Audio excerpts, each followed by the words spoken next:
wọ́n pa irọ́ mútà sínú Islam kò sí tó ń jẹ́ zawajul mútà nínú Islam ká má ẹ̀ṣẹ̀ wá sọ wípé ibi tá ti mọ̀ pé rọ́ níbi kan wá ní súnà ló pa Kùránì rẹ̀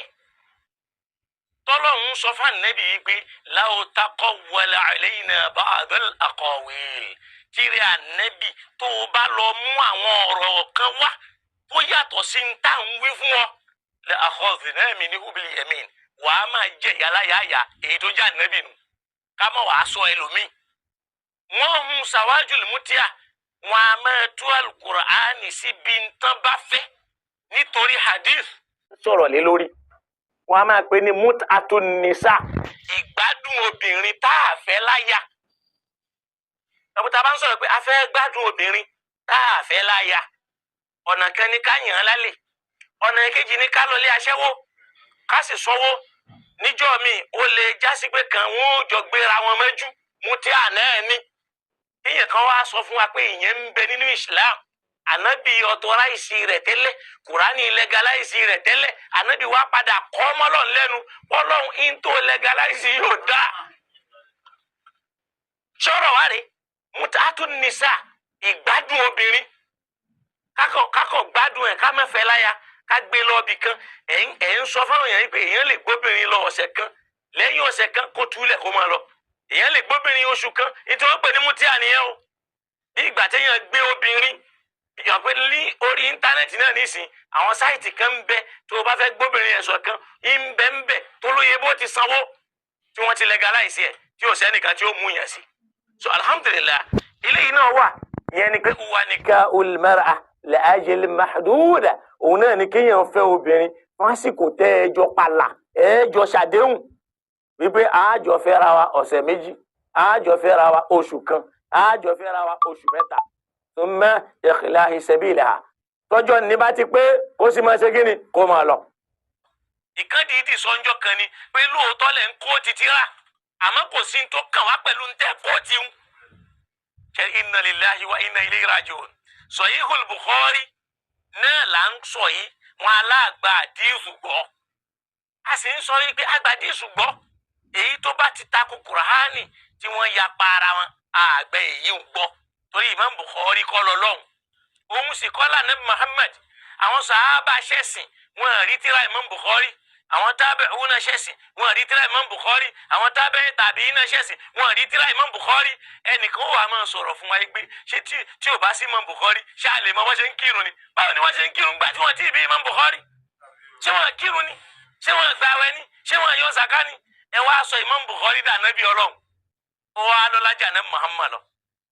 alayhi salatu wassalam ma lam tamassuhunna aya eléyìí tí mò ń kóòtì lọ́wọ́ yìí ẹ lọ́ wo nu suratul Baqara 236 so àwọn aya tí wọ́n lọ́ mọ́rẹ́ tí wọ́n sì tú fún wa lọ́nà tí ò dáa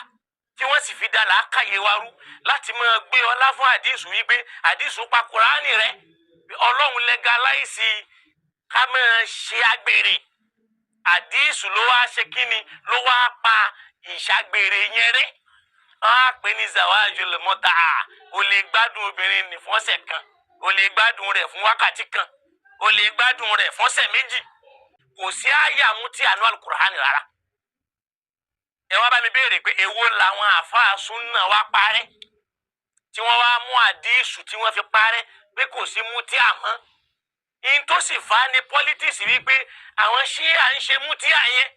gbogbo tí ṣíà bá ti ṣe àwọn ò sákú ọ̀nbẹ wọn á ní wọn rọ àdìsù kan wọn aládìsù yẹn ti pa nǹkan yẹn rẹ́ wọ́n sì jọ ń ṣe tẹ́lẹ̀ ni àmọ́ nítorí àti fi tako ṣíà yẹn rúkìá ni wọ́n fẹ́ ṣe fẹ́ lòmíì ibi rúkìá ni wọ́n ti fún lóyún àwárí ibi tí wọ́n ti ń ṣe rúkìá táwọn obìnrin yẹn ó dákú lọ́rọ̀ gbọ̀ndán wọn ó sì gbé wọn wọlé wọn ò fẹ́ wọn ná àti ráfà súnà tó ń bọ́bìnrin sunnu mọ́ṣáláṣí billahi alladhi la ilaha ghayruhu in kuntu kadhiban fa alayya kadhibi bí mo ti ń sọ yìí àwọn tí wọ́n wà lórí ètò yìí tí wọ́n lè jẹ́rìí sí mbẹ́ bẹ́ẹ̀ ni àmọ́ eléyìí sirrun àṣírí ni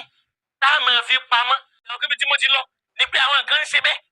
ṣe ra àwọn kíní yọnu yẹn tí wọ́n yàn pé tí àwọn gbọ́dọ̀ àwọn onísúnà náà ló ti kọ́kọ́ bẹ̀rẹ̀ ibi tí wọ́n ti káwọn èèyàn jọ ara wọn jẹ́ pé ní wọ́n á ní kó o mú lóbìnrin rúkìá náà ni ìgbà tó o bá lọ báyìí wọ́n ti parí iṣẹ́. ọlọ́run ló mìíràn rí ọlọ́run nìkan ìwọ lè mọ lọ́dọ̀ tiẹ̀ gbogbo àfáà súnà kọ́ ló mọ̀ gbogbo àfáà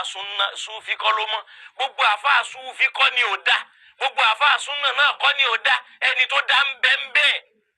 ọlọ́run já pẹ̀ láwọn tí ó dá. nígbà táwọn àfáà míì táwọn èèyàn gbà yí pé rárá annaha la tadullu ala nikahi almuta kò sí ń tó jọ wípé ìyàwó gbèǹdéke lára àyà tọ́lọ́run bá ń sọ yìí biwajihim minal wujuh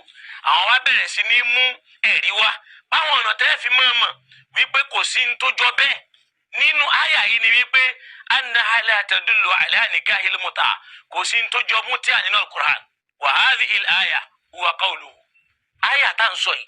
òun náà ni ọ̀rọ̀ ọlọ́run tọ́lọ́run ń sọ ní al-Qur'an tá a bá lọ sínú Suratul Nisa àyà tó tú àyà yìí a lọ kà nínú Suratul Nisa àyà 24 àyà yẹn ń sọ fún wa yìí pé wal muhsanati minan nisa ẹ rí i pé ọ̀rọ̀ tọ́lọ́run bá ń bọ̀ yìí ọlọ́run bá ń ka àwọn tá a ṣe léèwọ̀ láti fẹ́ lóbìnrin nígbà ọlọ́run bá ń sọ fún wa pé urrimati alaykum ummahatukum wàkídà wàkídà bẹ́ẹ̀ bẹ́ẹ̀ lọ ó wá padà wá sọ ọ̀rọ̀ débi wípé wal muhsanatu minan nisa àwọn tí wọ́n wà nílé ọkọ lóbìnrin irú wọn náà èèwọ̀ ni fún yín láti sọ pé obìnrin tó wà lọ́dọ̀ ọkọ kan náà ló wá fẹ́ fẹ́ láyà illa ma malakati aymanukum àyàfó obìnrin tó já sí pé ní ogún ti ya òun àtọkọ rẹ̀ wọ́n sì ti kó wọn lẹ́rú ìwọ ló wá rà á ló kó ẹrú nì tó wá ṣe kí ni tó sọ ọ́ dìyàwó ma malakati aymanukum nù ọlọ́run wá ní kitabullahi alaykum eléyìí òfin ọlọ́run ni fún yín eléyìí ọlọ́run ló ṣe é lófin wa uhilla lakum ma wara'a dhalikum ọlọ́run wá ní gbogbo tí mo ti kà á lẹ̀ yìí pé ẹ má fẹ́ yìí ẹ má fẹ́ yìí ẹ má fẹ́ yìí gbogbo tó bá kù lẹ́yìn rẹ̀ mo ti ṣe kí ni o mo ṣe lẹ́tọ̀ọ́ fún yín ìṣẹ́lẹ́tọ̀ọ́ yẹn ni pé an tabtaghu bi amwalikum ẹ wá lo owó yín láti fi fẹ́yàwó torí pọ́lọ́hún náà mọ̀ wípé owó lobìnrin mọ̀ ọkùnrin tí ò lówó tí ò sì kára mẹ́ṣẹ́ lójú ayé ànábì sàlám táwọn sàhábà bá róbìnrin kan tí wọ́n bá lọ sọ fún ànábì pé aróbìnrin kan bá a sọ̀rọ̀ yóò bí wọ́n léèrè pé akọ̀dì nazarta ilayha ṣé o ti wò dáadáa tó bá ní rárá ànábì ò ní irji ilayha padà lọ́ọ́ yẹ̀ ẹ́ wò fanzuru ilayha lọ́ọ́ wò dáadáa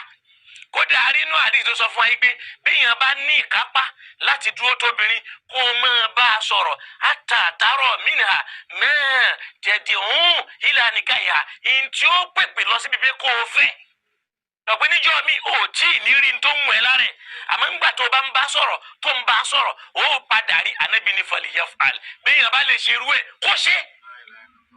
sunna ànábì ni ó wà nínú àwọn ahadith tó sì lálàáfíà ọlọ́ni an tabtaghu bi amwalikum ẹ fi owó yín kẹ́ ẹ fi wáyàwó láti fẹ́ ó wá ní muhsinin léyìí tó já sí pé ẹ fẹ́ wọn láyà ni o ghayra musafihin tí ì ṣe pé ẹ fẹ́ yàn wọn lálẹ́ mútíà alẹ́ ní kò sí ayatul muta nínú alukur'an ẹni káwọn àfa wa mú wá aya mútíà àti súnà parí kò sí nínú Quran àyà tí wọ́n lọ mọ́ mútíà náà ni wípé obìnrin téèyàn fẹ́ kọ̀ kalẹ̀ tọ́jú ẹ̀ dáadáa wọ́n jẹ́ kí yà jẹ́ lásìkò tó ń ṣe ìdà lọ́wọ́ tí ó fi kúrò lákàtà rẹ̀ kódà tẹ́ ẹ̀ bá ti súnmọ́ra yín Quran gbé ọlọ́ni an tabtaghu bi amwalikum ẹ lo owó yín ni kẹ́ fi wá obìnrin tó wù yín muhsinin léyìí tẹ́ ẹ fẹ́ fẹ́ níyàwó ni o ghayra musafihin tí ì ṣe yìí pé èyí tẹ́ ẹ fẹ́ yàn lálẹ́